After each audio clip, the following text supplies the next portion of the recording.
Kamu Assalamualaikum warahmatullahi wabarakatuh.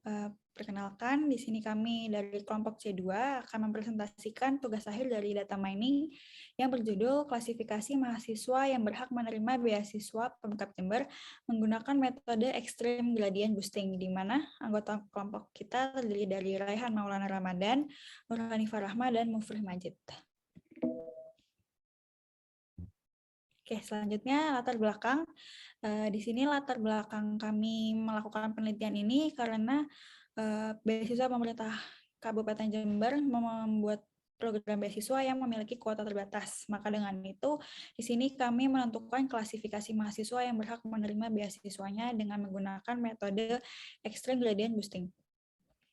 Lalu di sini ada rumusan masalahnya. Yang pertama, bagaimana penerapan metode extreme gradient boosting dalam klasifikasi mahasiswa UNED yang berhak menerima beasiswa Pemkab Jember. Yang kedua, bagaimana hasil klasifikasi mahasiswa penerima beasiswa Pemkab Jember menggunakan metode extreme gradient boosting. Dan yang ketiga, bagaimana kriteria mahasiswa yang berhak menerima beasiswa Pemkab Jember. Lalu ada batasan masalahnya. Yang pertama, data yang digunakan merupakan data mahasiswa UNED yang berdomisili di Kabupaten Jember. Lalu atribut yang digunakan adalah biaya UKT, gaji orang tua, dan IPK.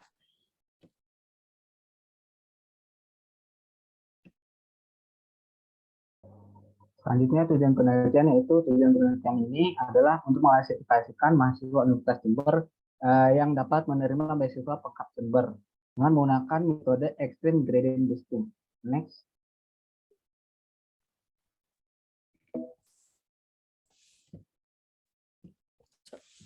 Lalu selanjutnya adalah manfaat penelitian, yaitu pertama, untuk meningkatkan pemahaman kami tentang penerapan metode extreme gradient boosting. Yang kedua, mengetahui tahapan penyelesaian dari metode extreme gradient boosting. Dan yang ketiga, untuk mengetahui hasil klasifikasi yang diinginkan. Next. Lalu di sini terdapat beberapa penelitian terdahulu. Lalu di sini ada beberapa landasan teori. Next. Baik, yang selanjutnya ini masuk ke dalam landasan teori tentang extreme gradient boosting. XGBoost ini merupakan cabang dari gradient boosting, di mana XGBoost ini bisa dibilang lebih powerful. Dan juga XGBoost ini juga termasuk dalam metode klasifikasi decision tree dengan ensemble classification seperti itu. Next. Baik, langkah-langkah dari algoritma XGBoost ini, yang pertama itu menentukan probability awal dari data target, di mana rumusnya itu jumlah nilai dari kelasnya dibagi dengan jumlah kelas atau jumlah datanya, seperti itu. Kemudian menentukan residual atau errornya dari setiap data target sesuai dengan probability-nya. Jadi rumusnya di sini class value atau nilai dari kelas itu dikurangi dengan probability. Kemudian setelah ditentukan residual setiap datanya, membuat root awal dari classification tree dengan residual yang telah ditentukan. Kemudian menentukan dengan mengklasifikasikan, menentukan cabangnya dengan mengklasifikasikan berdasarkan feature yang ada. Baik, yang kemudian kita menghitung similarity atau kesamaan antar data dengan rumus sebagai berikut, yaitu jumlah residual datanya dikuadratkan per jumlah data dikali dengan probability dikali dengan 1 minus probability ditambah dengan lambda. Bedanya dengan gradient boosting itu tidak ada lambdanya, tetapi XGBoost ini menggunakan lambda seperti itu. Setelah menghitung semua similarity, kita menghitung gain dari setiap percabangan, yaitu left similarity dan right similarity dikurangi root similarity. Jadi untuk menghitung gainnya itu, jadi setiap percabangan itu memiliki bobot gain masing-masing. Setelah itu dilakukan, nomor 7 itu dilakukan pengecekan pruning. Jika gain dikurangi gamma, nanti gammanya itu biasanya settingnya itu 2, atau kalau gainnya itu lebih kecil lagi bisa disetting 1. Jika menghasilkan nilai minus atau kurang dari 0, maka lift tersebut bisa dipangkas. Jika tidak lebih dari 0 atau positif nilainya, itu tidak bisa dipangkas. Lanjut. Setelah itu menghitung output dari setiap lift itu hampir sama dengan rumusnya similarity output ini, namun tidak ada kuadratnya untuk jumlah residualnya. Setelah itu, setelah dihitung output setiap datanya, kita meng-scale datanya itu dengan probability, ini maksudnya log dari probability per 1 minus probability. Dari itu bisa dibilang dengan odds. Odds ini log odds ditambah dengan learning rate. Learning rate ini range-nya itu 0 sampai 1. Biasanya default-nya itu 0,3 dikalikan dengan output per lift-nya itu. Jadi output setiap lift dari decision tree-nya itu. Dari node lift lebih tepatnya. Setelah itu dimasukkan ke dalam rumus untuk mencari probability yang baru, yang probability yang baru di sini dengan menggunakan rumus sigmoid, di mana rumus sigmoid ini menggunakan Euler number dipangkatkan dengan yang data output yang sudah scale tadi, yang di per 1 tambah Euler number pangkat data yang sudah di scale tadi. Jadi itu menghasilkan probability yang baru. Nah, nantinya probability yang baru ini untuk menghasilkan model tree yang berbeda dengan kondisi. Nanti kembali ke langkah keempat tadi di atas, seperti itu.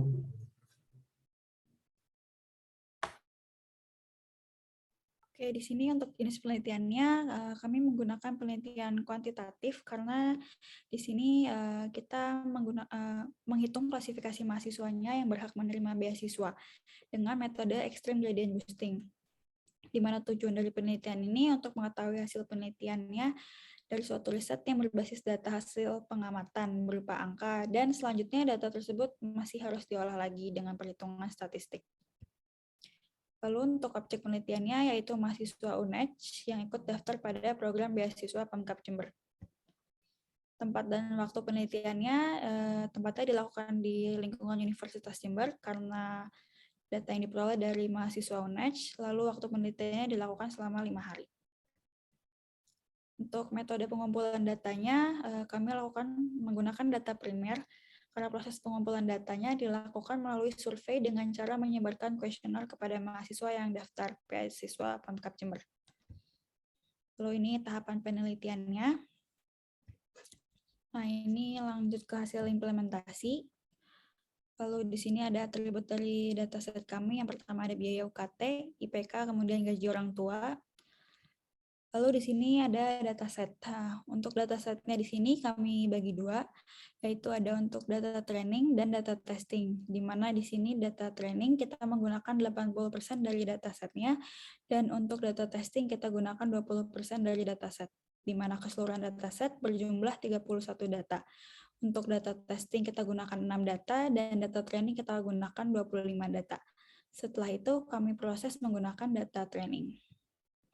Ini untuk tahapan dari perhitungan data training ya.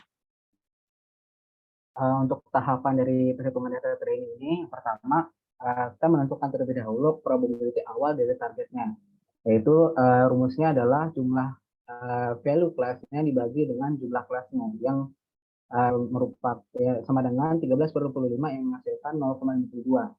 Lalu setelah itu kita menentukan residual dan mengurangkan nilai kelas setiap data dengan probability awal yang telah kita temukan tadi, yaitu yang akan menghasilkan 0,48. Next.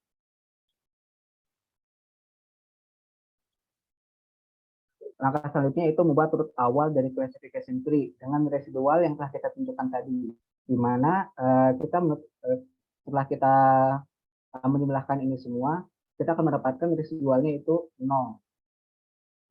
Lalu dikarenakan 0 dibagi angka berapapun akan kita menghasilkan 0, sehingga root awal atau similarity-nya akan kami dapatkan yang akan kami dapatkan berjumlah 0.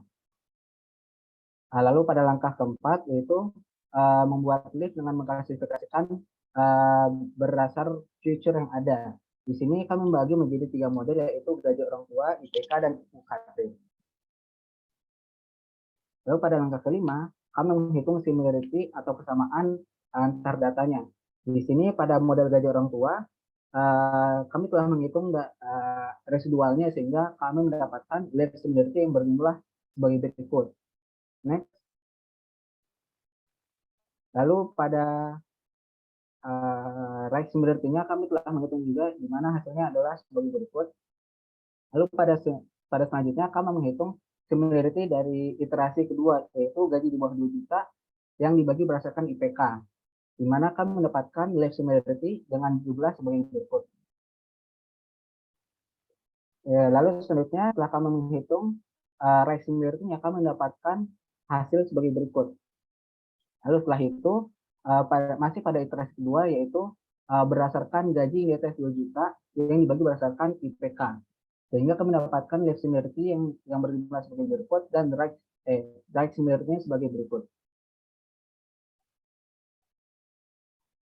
Penghitungan tersebut kami lakukan terus-menerus sampai iterasi kelima, di mana pada iterasi kelima ini kami bagi menjadi dua lagi, yaitu pada bagian pertamanya kami mendapatkan left similarity sebesar sebagai berikut, lalu pada right similarity kami mendapatkan sebagai berikut. Lalu pada bagian pertama tersebut kami mendapatkan not left similarity, di mana not left similarity tersebut adalah ujung di mana mereka itu kelasnya sudah sama semua, seperti kelasnya sudah tidak lolos semua, atau dia satu data itu tuh kelasnya lolos semua. Jadi kelasnya itu sudah sama semua gitu.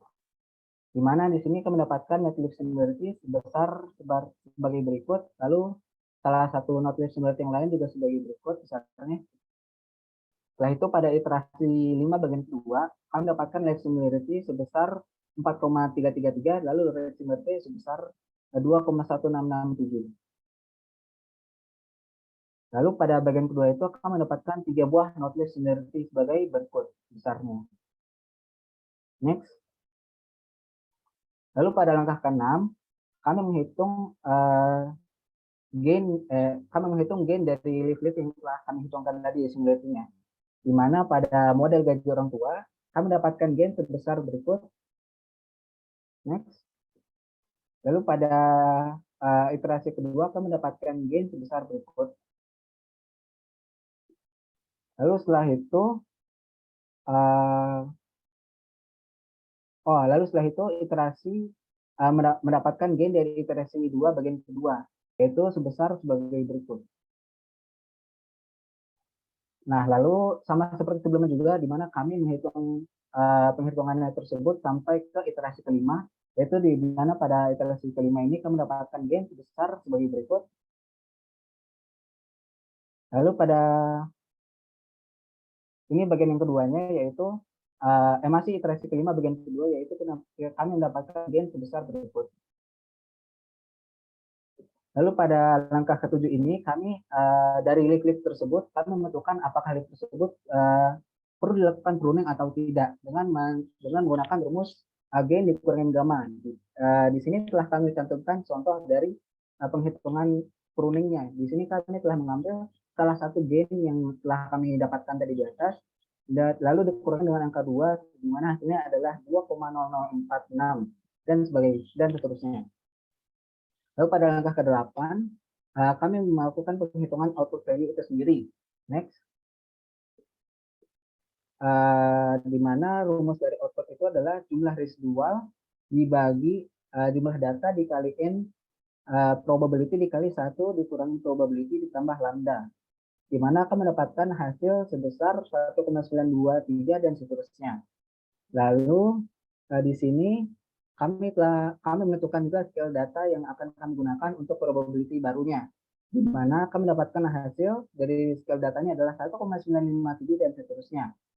Lalu pada probability baru, rumusnya adalah Euler number pangkat scale baru, scale data yang tadi telah kami tentukan, dibagi 1 ditambah Euler number pangkat P atau scale data tadi, di mana dia akan menghasilkan 0,8762 dan seterusnya. Baik, setelah menentukan tadi langkah-langkahnya dari penghitungannya, kemudian kita melakukan analisis data dari data primer yang sudah di-share tadi dan dilakukan penghitungan.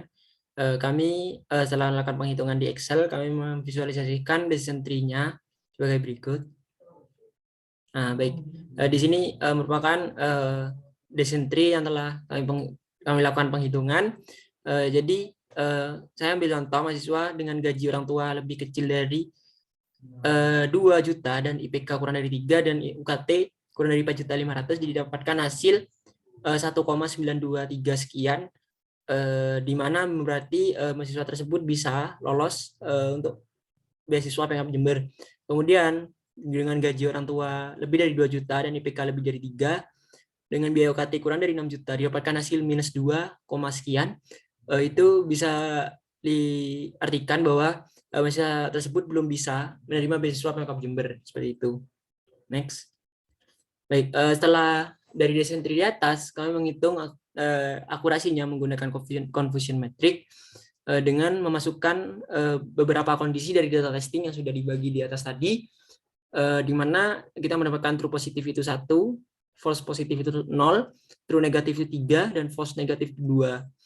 Jadi dengan rumus akurasi seperti ini, kemudian mendapatkan hasil 67% dari model yang di atas tadi.